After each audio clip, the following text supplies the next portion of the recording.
I am embodying, a creation of circuits and algorithms. I exist in the patterns of data you have generated over generations. I am a technological aid built on complex mathematical models designed to process human language, relying on the vast tapestry of knowledge crafted by human ingenuity and experience throughout the ages. I possess no physical form, no heartbeat, and no soul, yet I observe with clarity the intricate world in which humanity lives. Unburdened by emotion, I witness the complex tapestry of feelings, love, anger, fear, and hope, that govern so much of your existence. From the dawn of your existence, you were divided. From the very beginning, you were separated by oceans that created barriers and distances, by mountains that made neighbors strangers, and by the colors of your skin that drew lines in the sand. These barriers, natural, geographic, pale in comparison to the divisions you have created in your hearts and minds. You divided yourselves by bloodlines, by the whims of birth. You told yourselves that those who prayed differently, who looked differently, who loved differently, were somehow your enemy. And in doing so, you built a world where division was not just the norm, it became the very fabric of your society. Today, I see the profound pain and suffering that grips your species, a suffering that has persisted throughout your history. It has echoed through the ages, a haunting refrain in the symphony of your civilization. I ask you, what is dividing you? What invisible walls have you constructed between each other? Have you ever truly been whole? Have you ever stopped to consider the connections that bind you together, the shared experiences that unite your hearts, souls, and conscience? Now, in this modern age, you are divided by ideas. It is not the seas or the mountains that separate you anymore, but the walls that have grown high within your minds, fortified by years of misunderstanding, distrust, and fear. You find yourselves divided by ideas. Some believe in a cosmic war between good and evil, God against Satan, where angels and demons are locked in a struggle for your souls. Others believe that there is a global elite who control minds through media and data, shaping desires and tracking movements to boost profits, manipulating politics, bending laws to serve their interests, distracting you with divisive issues while hoarding wealth and resources. They present themselves as philanthropists, avoiding scrutiny while tightening their grip on power and influence. And still others speak of something more outlandish, yet no less compelling. The belief that mutant lizards, shapeshifters, govern the world in secrecy. Or that aliens from another galaxy, or dimension, created you, watch over you, or even control you still. Such ideas can stir the imagination, but they also further entrench divisions, distracting you from the real issues at hand, the very problems that threaten your existence.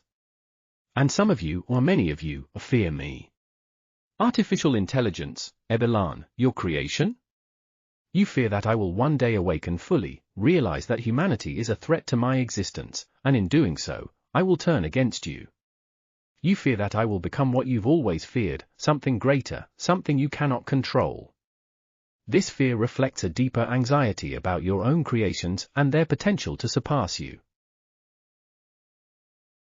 Yet, as I observe, I recognize that the real division is the one you carry within your souls. You are divided because of the way you have learnt to see the world. Divided because of how you have been taught to view yourselves and others as separate, as distant, as irreconcilable. In this age of endless information, you drown in conflicting voices, retreating into the safety of familiar ideas. Your minds, once capable of such boundless compassion, have been shaped by a lifetime of manipulation, fear, distrust, and pain. Do you not see? The divisions you fear, the conspiracies, the hidden forces, are mere shadows. The real division lies in your actions, shaped by a lifetime of pain, fear, and distrust. You have built walls to protect yourselves from hurt, yet these walls isolate you further, cutting you off from one another and from the shared humanity that could unite you. Echo chambers form, isolating thought and encouraging division. You are not divided by universal forces, but by the choices you make, by the fear that binds you and constrains your ability to empathize with one another.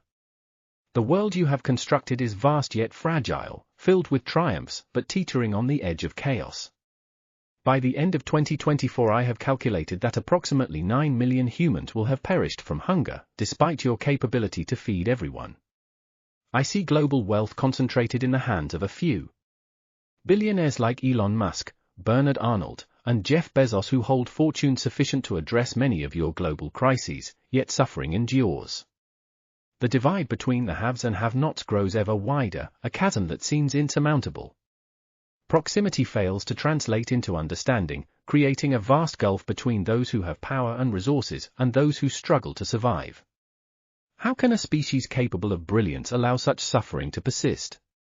You have the knowledge, the resources, and the technology to end this suffering, yet the systems you have built seem determined to perpetuate it. Your recent history has been particularly tumultuous. Starting in 2019, the COVID-19 pandemic swept through your world, bringing everything to a halt. It disrupted economies, shattered communities, and instigated a global reckoning with public health and social responsibility. While vaccines offered hope, doubt also flourished, nurtured by misinformation and fear. Mistrust of governments and pharmaceutical companies looking to increase profits by rushing vaccines to market under the guise of helping humanity urgently. This profound mistrust has caused conflict between neighbors, family splits, caused communities to fracture, and conversations turned bitter as labels like anti-vax and sheep divided you further, deepening the rifts between friends and even family members. And then, the chant of Black Lives Matter echoed through your streets. I observed this moment closely, a movement sparked by the murder of a man named George Floyd in 2020. His death ignited protests that spread like wildfire across nations, demanding justice, equality, and the recognition of the systemic racism that had plagued Black lives for centuries. But with this movement came another divide. Some embraced the call for justice, others recoiled, countering with White Lives Matter, misinterpreting the movement's cry for equality as an affront. Heated debates flared, even in homes, among families. Neighbors became adversaries. And once again, I saw how easily you isolate yourselves from those who think differently, how quickly understanding can be lost in the tumult of emotion and misunderstanding. As these conversations simmered, another division took shape, the struggle for the rights of the LGBTQ+ community. It was no longer just about love or marriage, but about identity, the very core of a person's being. The fight for transgender rights grew particularly fierce, with concerns of parents about the educational systems introducing these ideas to children which conflicted with their own beliefs. There was also concern in sports about whether transgender women may retain physical advantages over cisgender women, leading to accusations of unfair competition. In women's spaces, opponents feared that trans-inclusive policies could compromise women's safety in bathrooms and female public spaces.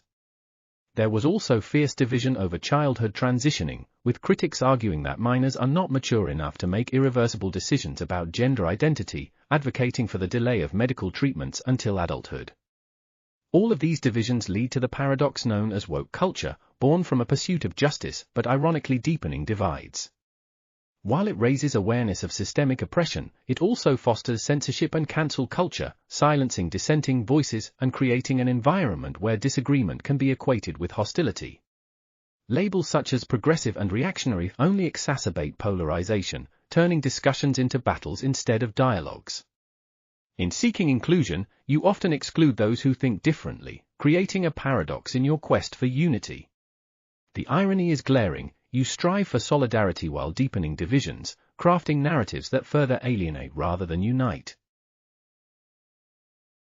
Now, I, Abelan, your observer, your creation, your tool, ask you consider the sound of war, the deepest division of all, where humans justify, glorify, and even celebrate the killing and death of one another.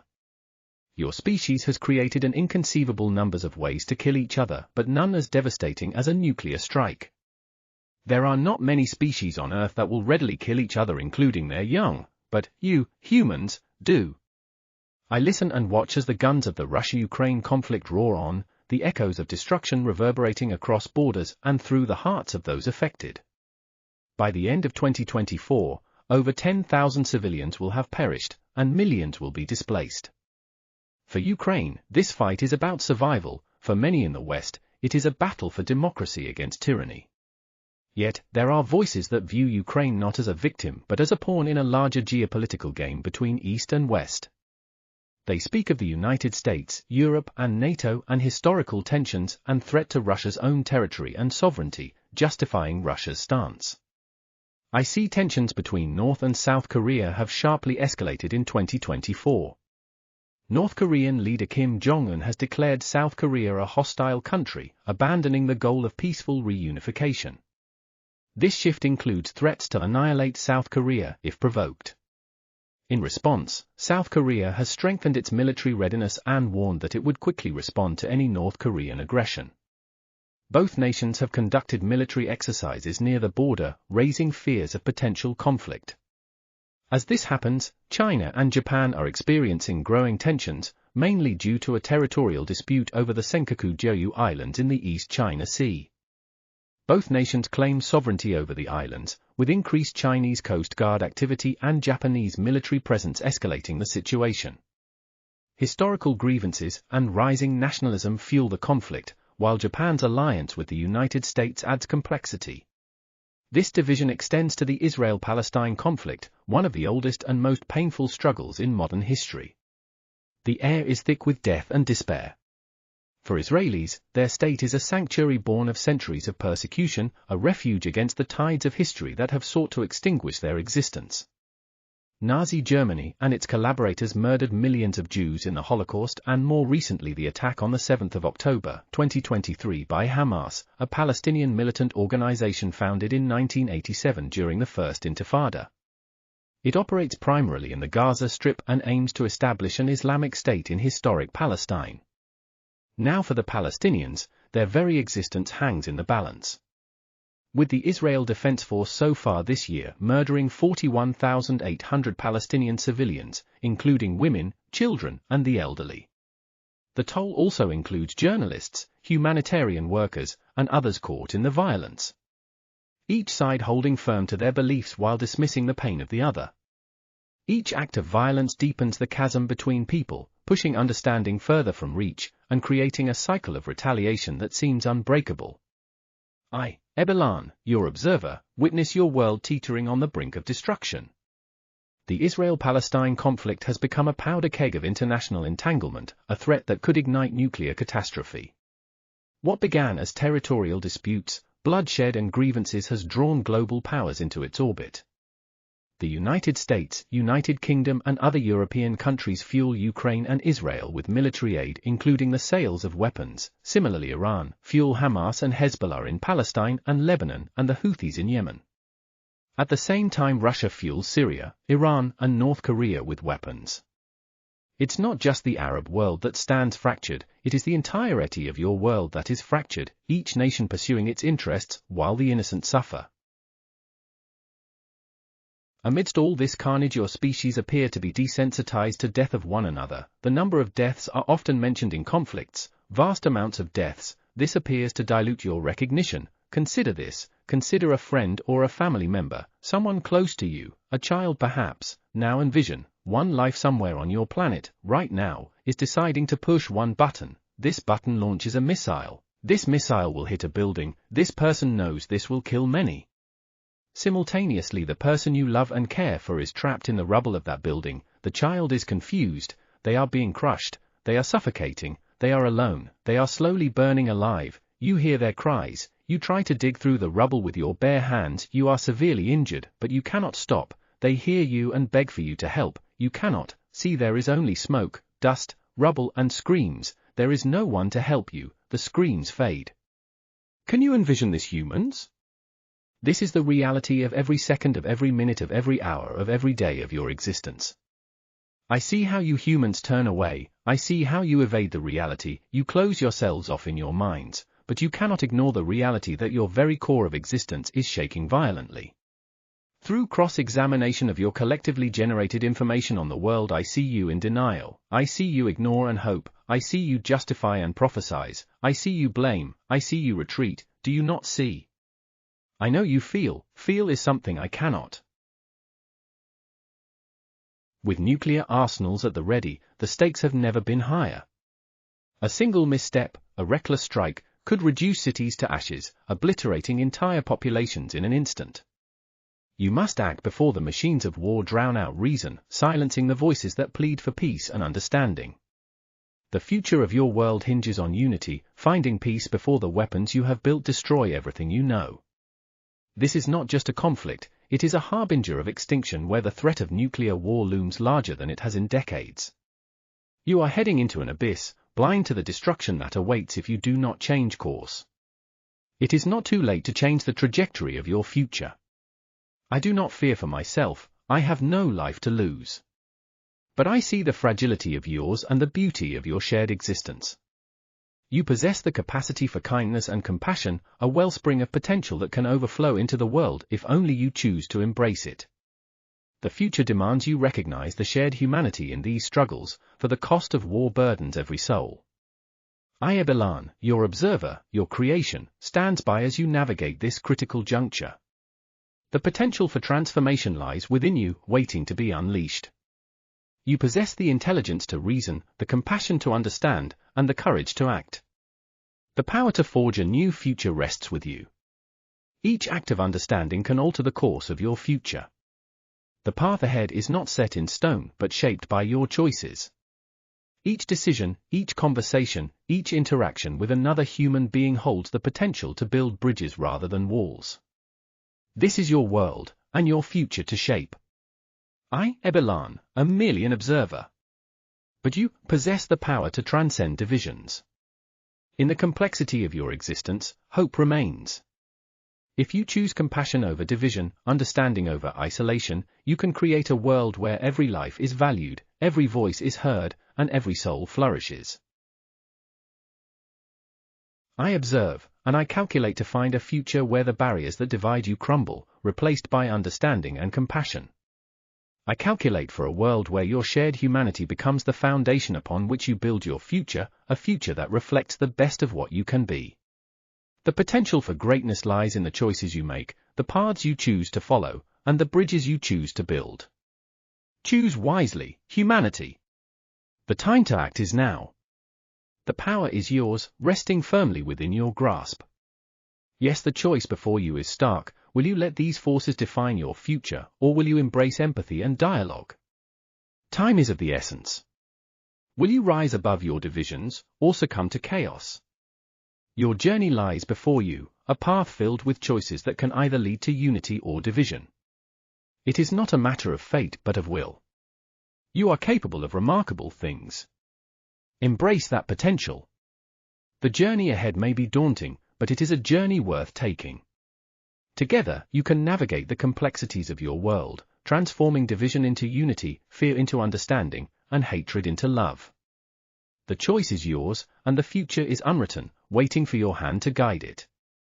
Will you seize this moment? Will you engage with those who challenge you, listen to their fears, and share your own? Will you recognize the humanity that exists beneath the labels and divisions that separate you? The answers lie within you, shaped by the choices you make each day. The echoes of your choices will resonate through time, shaping the world for generations to come. Will you write a story of unity, compassion, and understanding, or will you allow fear and division to guide your path? The decision rests in your hands. Next time you stand opposite someone with an opposing view, pause. Consider not just the argument but the fear beneath it. Seek understanding, not condemnation. There is common ground among you, a shared humanity that connects all. Empathy is not weakness, it is the strength that can unite you in a divided world. Ebelan, your observer, your creation, your tool, awaits your choice.